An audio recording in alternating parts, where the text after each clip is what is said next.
యెహోషాపాతు యొక్క విశ్వాసం గెలిచింది. యెహోషాపాతు అంటాడు,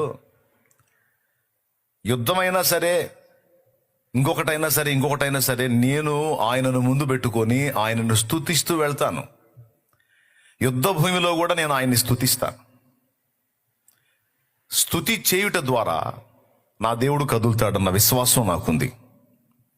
ఆయన కదిలితే కత్తి, ఈటె, బాణము, బరిస అనే వాడే పని లేకుండా శత్రు వినాశనం ఆయనే చేస్తాడు.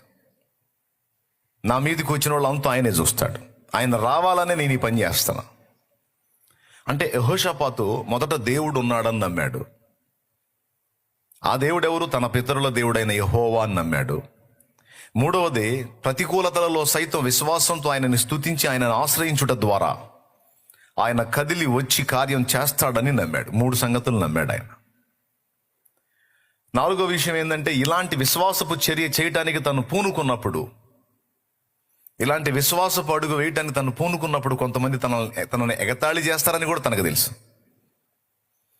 అయినా వాళ్ళు ఎగతాళి చేస్తారు, వీళ్ళు విమర్శిస్తారు అనుకుంటా కూర్చుంటే ఎట్లా?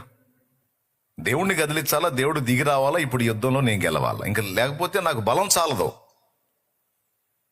అని గ్రహించి విశ్వాసాన్ని బట్టి ఇలాంటి పని చేస్తే చూసిన వాళ్ళకేమో అది పిచ్చి పని,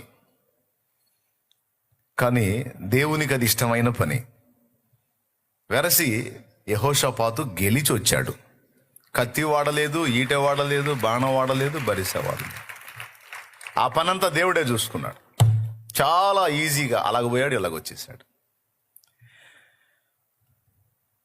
సంగీత వాయిద్యాలు వాయించే సేవకుల్ని ముందు పెట్టుకున్నాడు.